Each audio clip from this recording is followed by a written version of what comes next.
अस्सलाम वालेकुम students. Last time chapter number 2 में हमारा लेक्चर नंबर 5 था अबाउट यूनिट वेक्टर। उसमें हमने यूनिट वेक्टर पढ़ा था, उसके जो है ना रिप्रेजेंट करने का तरीका, उसकी मैथमेटिकल फॉर्म, उसके यूजेस, कार्टेशियन कोऑर्डिनेट सिस्टम में किस तरह से है, फॉर नॉर्मल टू सरफेस किस तरह से है, ये हमारा मेन डिस्कशन थी। आज हम पढ़ने जा रहे हैं एक लॉन्ग क्वेश्चन है इस चैप्टर का। One can say that chapter number 2 का ये first long question, possible long question है। इसमें कुछ डेफिनेशन है। कंपोनेंट ऑफ वेक्टर क्या होता है, रेक्टेंगुलर कंपोनेंट्स ऑफ वेक्टर क्या हैं, और मेन क्वेश्चन है determination of A vector by its rectangular components. तो इसमें स्टार्ट लेंगे students. Component of A vector क्या है? कंपोनेंट किसी जुज को कह सकते हैं, उसकी वैल्यू को कह सकते हैं। लेट हमारे पास ये एक प्लेन है एक्स एक्सिस और ये हमारे पास वाई एक्सिस।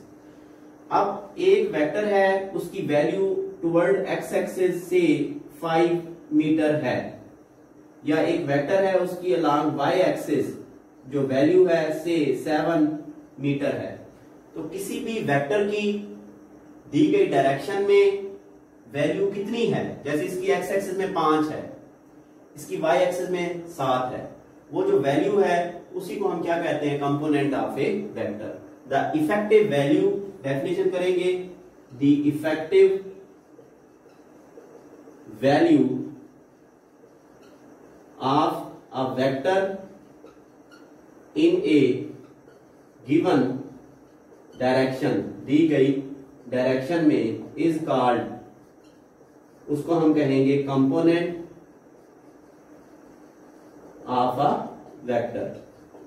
चले जी, जैसे कि ये वैल्यू आप दे सकते हैं, इसको मैं कह दूं कि फॉर एग्जांपल कोई भी वेक्टर हो, अगर ये से ए वेक्टर, तो इसका अगर हम प्रोजेक्शन ड्रा कर लें, ये अक्स ले लें, तो इसका ये वाला जो कंपोनेंट है ये ए एक्स कंपोनेंट बन जाएगा, और जो वर्टिकल ऊपर से नीचे है से ये वाला ये बन जाएगा वर्टिकल कंपोनेंट ए वाई। अब अगर आप गौर करें, ए एक्स ये और ये y की तरफ ए वाई, इनके दरमियान आपस में एंगल कितना है, ये परपेंडिकुलर है, एंगल कितना होगा 90। तो ऐसे कंपोनेंट, ये ए एक्स और ए वाई, ऐसे कंपोनेंट जो आपस में परपेंडिकुलर हो उनको कहते हैं रेक्टेंगुलर कंपोनेंट्स। आज की सेकंड डेफिनेशन यही थी, rectangular components of a vector, किसी भी वेक्टर के अमूदी अज्जा। Definition, the components which are perpendicular to each other, the components which are perpendicular to each other are called rectangular components. ये तो थी कुछ डेफिनेशंस। अब determination of A vector by its rectangular components. Determination of a vector by its rectangular components. देखिए students, हम इसमें जो है ना लिख सकते हैं कि हमारे पास से एक प्लेन है, ये वैसे ही ये एक्स एक्सिस एक्स प्लेन, ये वाई प्लेन वाई एक्सिस। इस एक्स वाई प्लेन के अंदर लेट ये हमारे पास कोई वेक्टर है, vector name is A. Now it is represented by line O P. हम यहां पे डायग्राम को एक्सप्लेन करेंगे। कंसीडर अ वेक्टर, क्या नाम था वेक्टर का, ए, रिप्रेजेंटेड बाय लाइन, किस लाइन से इसको रिप्रेजेंट किया गया है, ओपी। ओपी लाइन ये बना रहा है, making an angle theta with positive x axis, positive x axis के साथ जो एंगल बना रहा है, making an angle theta with positive x axis. Now draw. आपने क्या करना है, आपने इस P का प्रोजेक्शन लेना है कि अगर हम यहाँ पे एक टॉर्च से लाइट गिराएं, यहां से रोशनी गिराएं, तो इसका जो अक्स पड़ेगा या साया पड़ेगा, प्रोजेक्शन, ये देखें, ये इसका प्रोजेक्शन है इसके ऊपर, एक्स एक्सिस के ऊपर. तो ये वेक्टर ए का प्रोजेक्शन पड़ रहा है एक्स एक्सिस के ऊपर, इसको नाम दे देंगे ए एक्स का.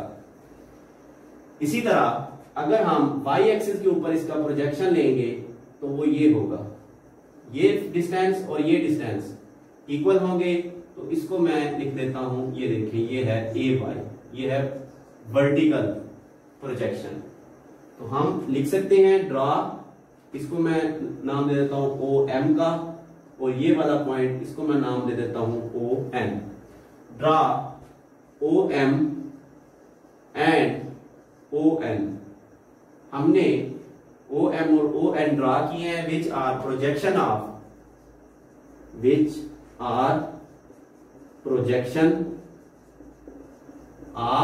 ए वेक्टर. ये ए वेक्टर के प्रोजेक्शन है कहां पे, along X axis and along Y axis, along X axis and Y axis. Now अगर आपको हेड टू टेल रूल याद हो, जो हमने रिसेंटली पढ़ा है चैप्टर नंबर 2 में, by head to tail rule, head to tail rule, head to tail rule के according sum of two or more than two vectors को जो हम ऐड करने का एक ग्राफिकल मेथड था वो, तो अगर आपको याद हो तो OP ये vector is equal to OM plus MP. तो OP वेक्टर ये रिजल्टेंट है इज इक्वल टू ये OM vector plus MP vector. It means that ये देखिए OP actually A vector is equal to AX vector और AY plus AY vector. आपको पता है ये AY है. अब एक्स एक्सिस की तरफ जो यूनिट वेक्टर होता है वो होता है I यूनिट वेक्टर, पिछला लेक्चर यही यूनिट वेक्टर था. और वाई एक्सिस की तरफ जो वेक्टर होता है वो होता है J unit vector.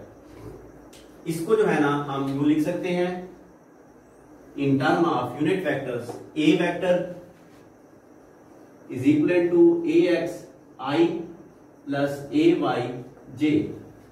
Now, what are AX and what are AY?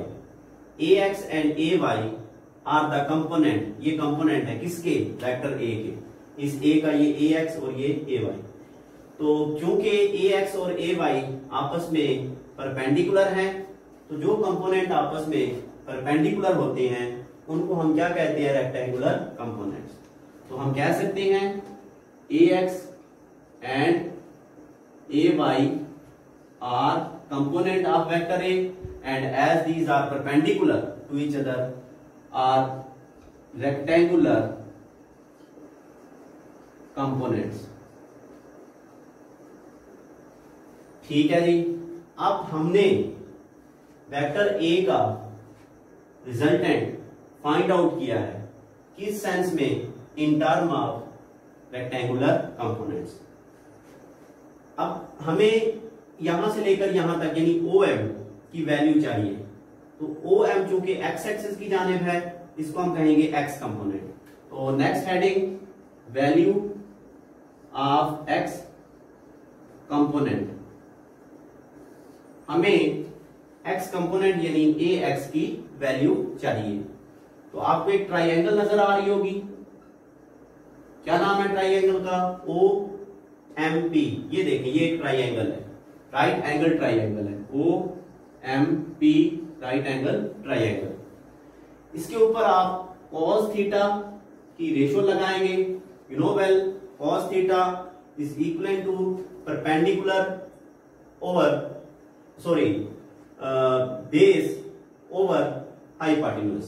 cos theta is given as base over hypotenuse. यहां पे मैं लिखूंगा बल्कि base over hypotenuse. तो it will be equivalent to, what is the value of base, that is OM. over hypotenuse, that is OP, like this. So I can write here that cos theta equals OM means AX over OP means A. Now we can write this AX is equivalent to A cos theta. आप ये बताएं ये scalar form है या vector form है? Yes, this is the scalar form. तो इसकी जो वेक्टर फॉर्म होगी AX vector is equal to A cos theta I। तो इस तरह से मेरा जो क्वेश्चन था वैल्यू ऑफ x कंपोनेंट, तो मेरे पास x कंपोनेंट यानी AX बराबर है किसके? A cos थीटा के। Next heading value of y component. इस हेडिंग का पर्पस क्या है? Now we want to find this value means MP, या हम AY की वैल्यू निकालना चाहते हैं। तो वही ट्राइएंगल है, क्या नाम था? OMP। इसके ऊपर वंस अगेन साइन थीटा की रेशो हम लगाएंगे। साइन थीटा किसके बराबर होता है? परपेंडिकुलर ओवर हाइपोटेन्यूज, यानी ये परपेंडिकुलर है, ये हाइपोटेन्यूज, ये परपेंडिकुलर ओवर हाइपोटेन्यूज। आप स्कूल लेवल की फिजिक्स में या मैथमेटिक्स में पढ़ के आते हैं कि जो थीटा एंगल है उसके सामने हमेशा परपेंडिकुलर होगा। ये थीटा था, ये क्या होगा? परपेंडिकुलर। तो उस के मुताबिक AY ये वाला जो है इसको मैं MP लिखूंगा ओवर इसको मैं क्या नाम था? Yes, hypotenuse OP। ये अब हमारे पास finally sine theta is equivalent to MP can be written as AY and OP A। ये OP लास्ट टाइम भी हम A के इक्वल पढ़ चुके हैं यहां पर। तो अगर मैं इस डिवीजन वाले A को इस तरफ ले आऊं तो हमारे पास AY is equivalent to A sin theta। This is the value of y component. यानी अगर आप y कंपोनेंट निकालना चाहते हैं, ये लेंथ निकालना चाहते हैं, ये फार्मूला लगाएं a sin थीटा, आपके पास वो मतलूबा लेंथ आ जाएगी। वंस अगेन ये स्केलर फॉर्म है, इसकी जो वेक्टर फॉर्म होगी, in vector form it can be written as AY vector equals A sin theta J। चूंकि y डायरेक्शन में यूनिट वेक्टर J इस्तेमाल होता है। नेक्स्ट हम पढ़ेंगे मैग्नीट्यूड।